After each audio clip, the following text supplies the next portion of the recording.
Okay, folks, welcome to the latest edition of Shnockered Wrestling Reviews. I'm your host, George the Drunken Animal. Today I will be reviewing the Extreme Rules pay-per-view that just happened. And to get me through this mess of a show, I will be consuming Bullet Bourbon. And God knows I'm going to need it for this one. So, the pre-show starts off. The only thing of note before the actual pre-show match, you had Devon and Bubba Ray Dudley come out, cutting a promo on the crowd, trying to get the crowd to act like sheep and follow exactly what they said all along. And then you got Big Kaz come out to attack them. They try to beat him down. He beats both of them down.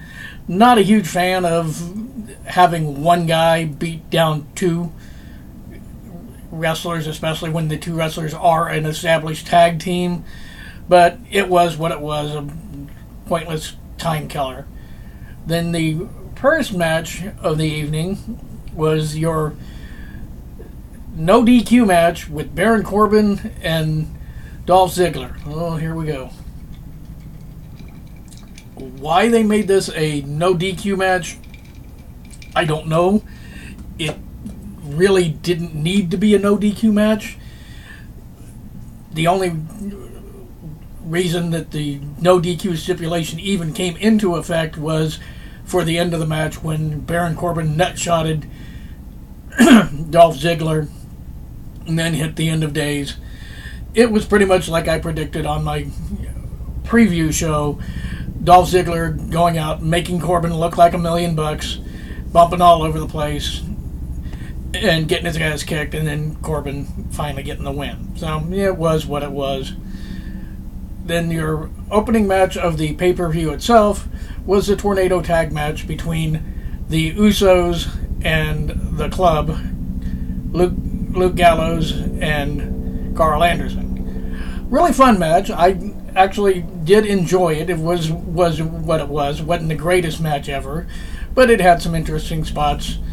And the ending came when Gallows went to use a ring bell on one of the Usos. The Usos super kicked him, climbed up top to hit his splash. Gallows rolled out of the way. The Uso landed on the ring bell itself, allowing Gallows to get up and hit their double team magic killer finisher on him. And so you're, like I also predicted on this match, the Gallows and Anderson finally got their first true clean win.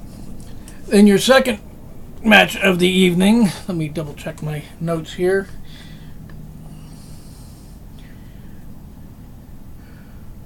was the U.S. title match. Rusev versus Kalisto. It was what it was. They played up the whole Kalisto being super small and injured and everything. The end came after Rusev hit a sick little backdrop onto the ring apron, laying Kalisto out, and then drags him to the middle of the ring, bends the little fucker in half, leaning all the way back and twisting him into a pretzel, and Rusev gets the submission victory and the U.S. title. Again, as you're going to see throughout the evening, I did predict every match right.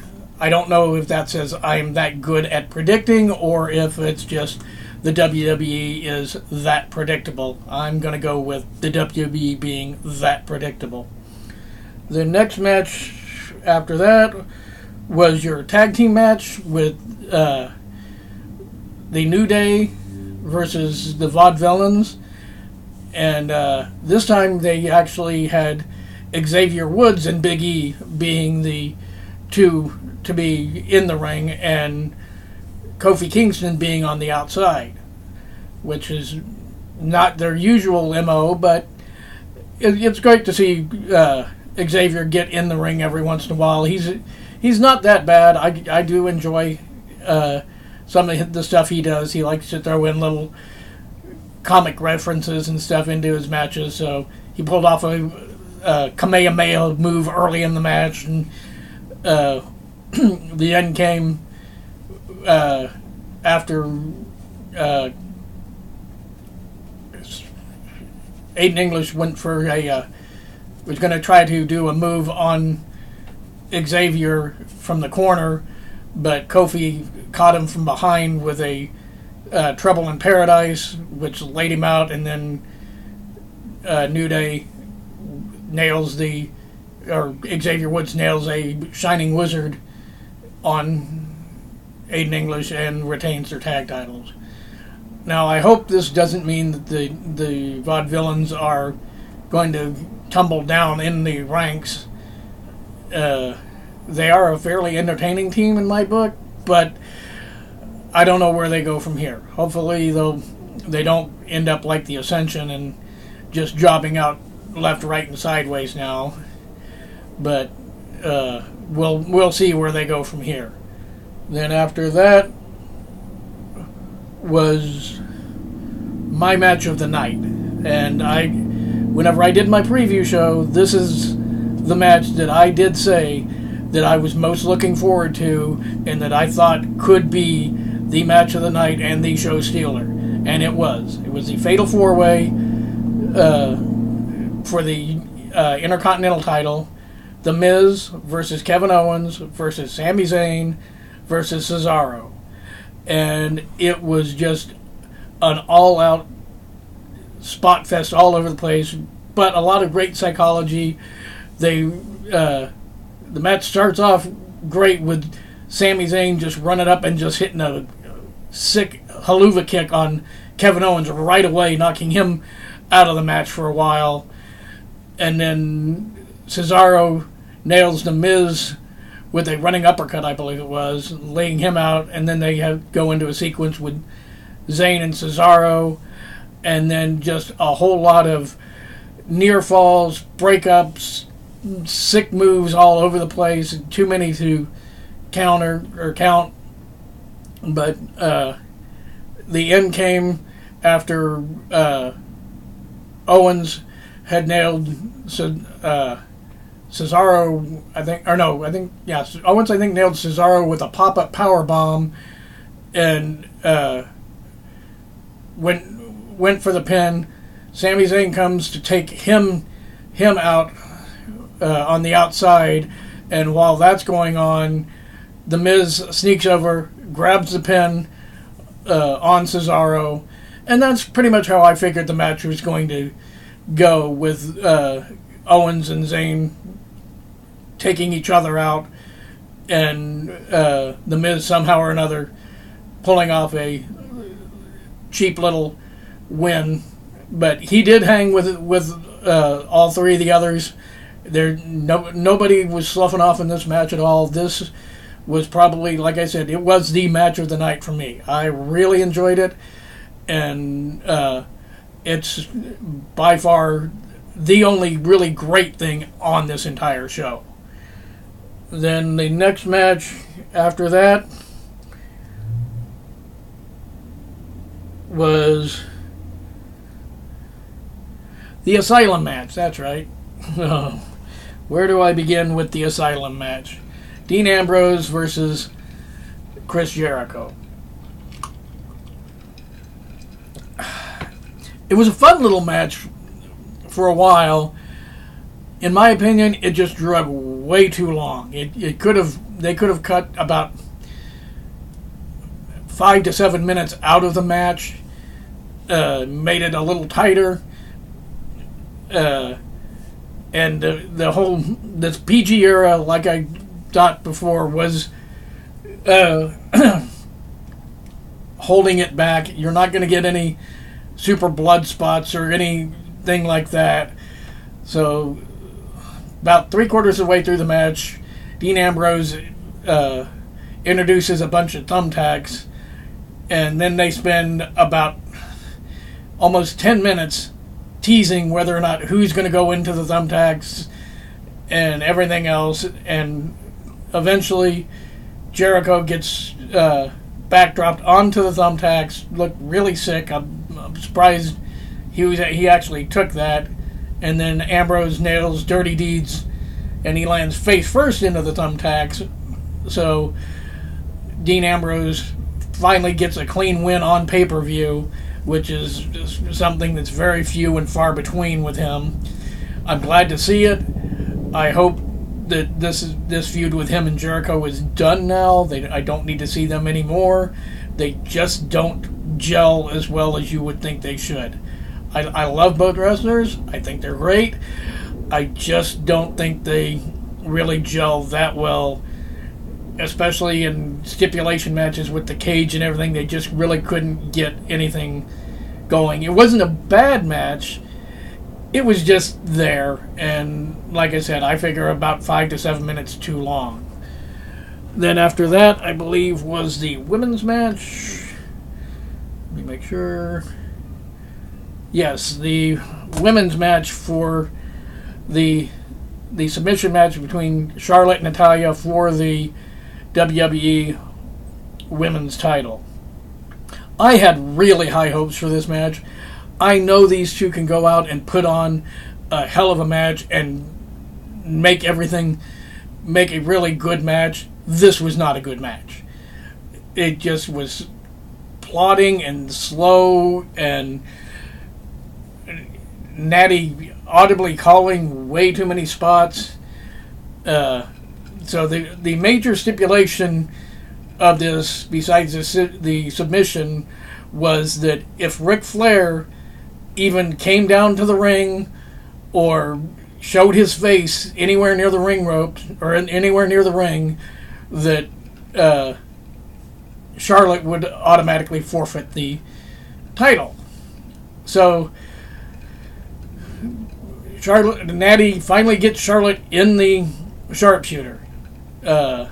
She's got her down. Ric Flair's music hits, and you see what appears to be the back of Ric Flair coming out with his music and everything in the robe, and immediately you can tell it's not Ric Flair. But apparently Natty's stupid and can't tell what Ric Flair looks like from behind. So she gets distracted. It turns out it's Dana frickin' Brooke. I don't have anything against Dana Brooke. It just made no fucking sense. I have no clue why the hell they would send Dana Brooke out to align herself with Charlotte. My guess is that since Emma's been injured and they brought Dana Brooke up, they figured, well, what the hell, we'll just throw her with Charlotte now, since we can't do anything else with her. We'll align her with Charlotte. So, and it ends up,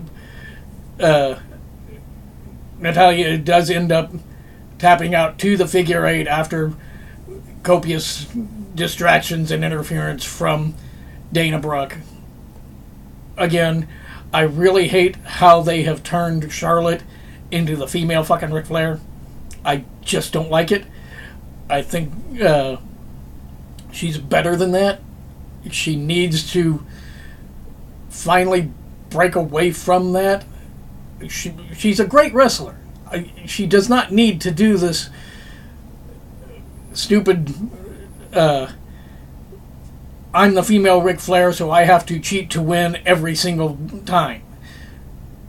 I just really hate that they have done that to her. So that is what it is. We'll have to see where things go from here.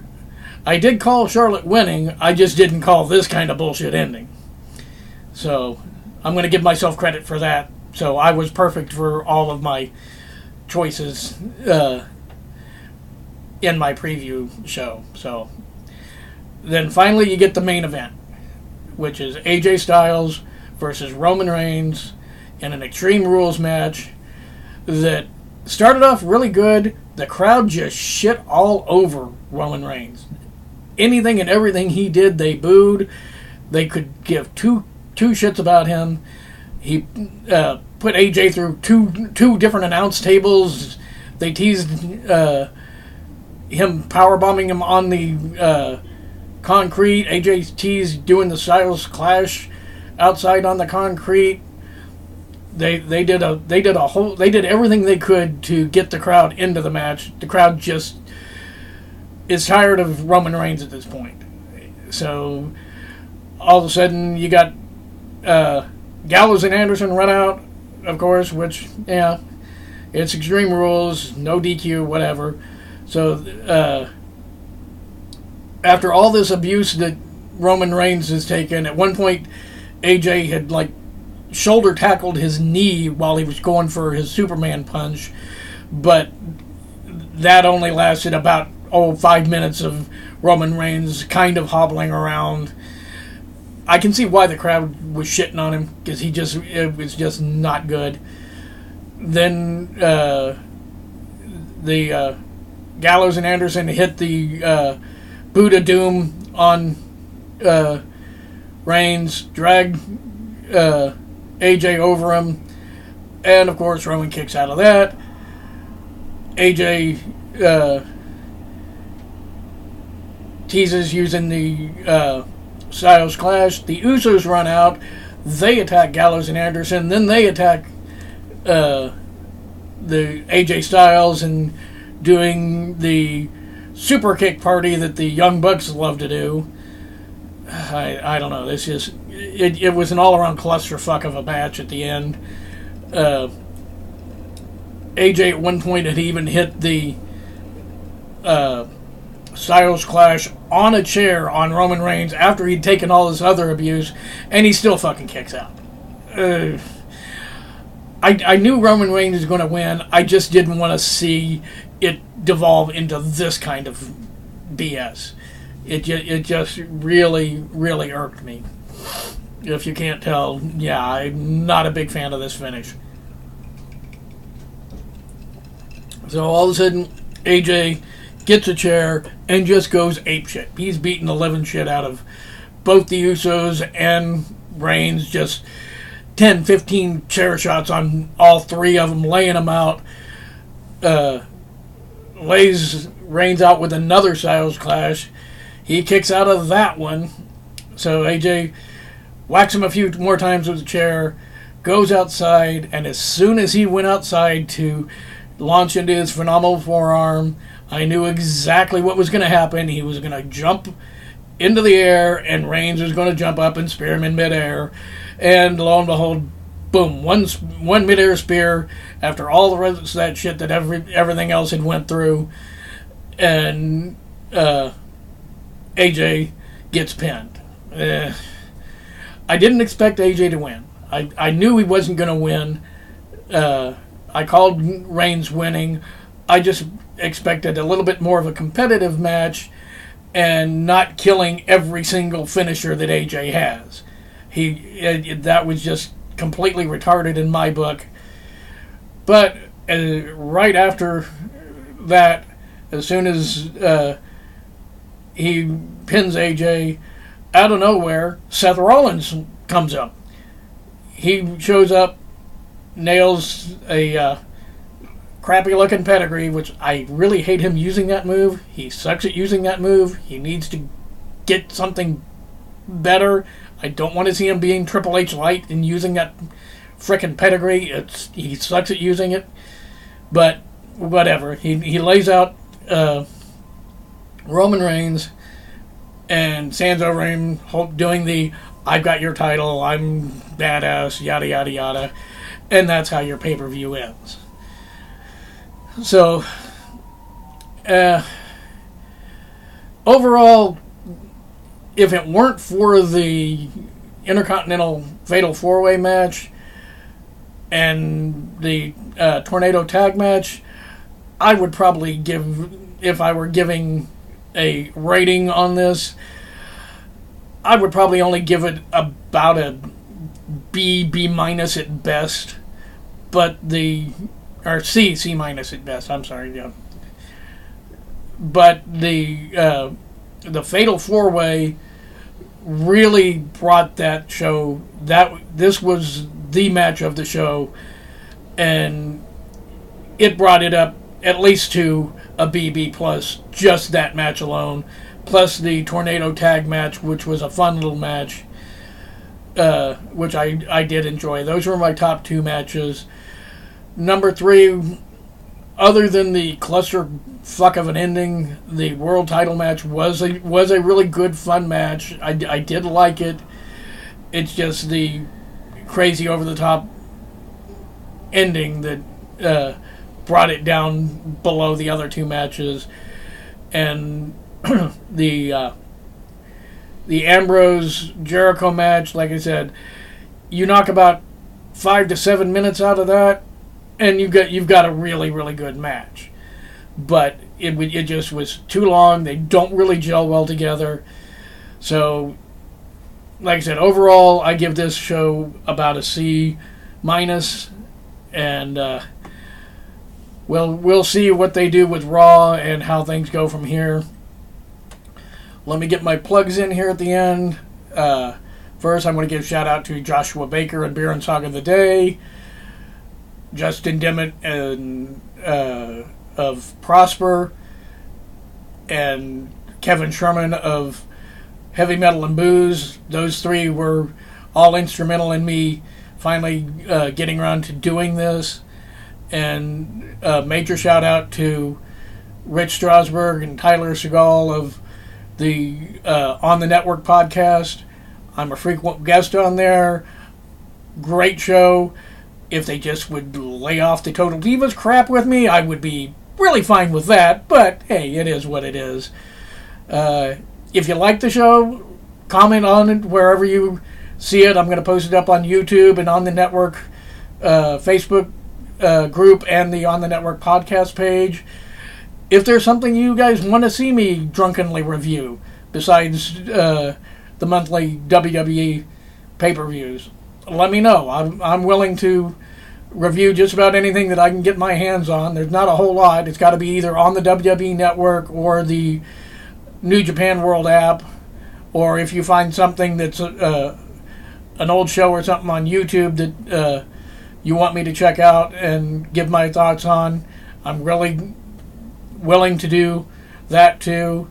The only thing I will not do, so Rich and Tyler, don't even ask. I am not doing any Total Divas or Total Bellas reviews on this show. There's not enough booze in the world for me to do that.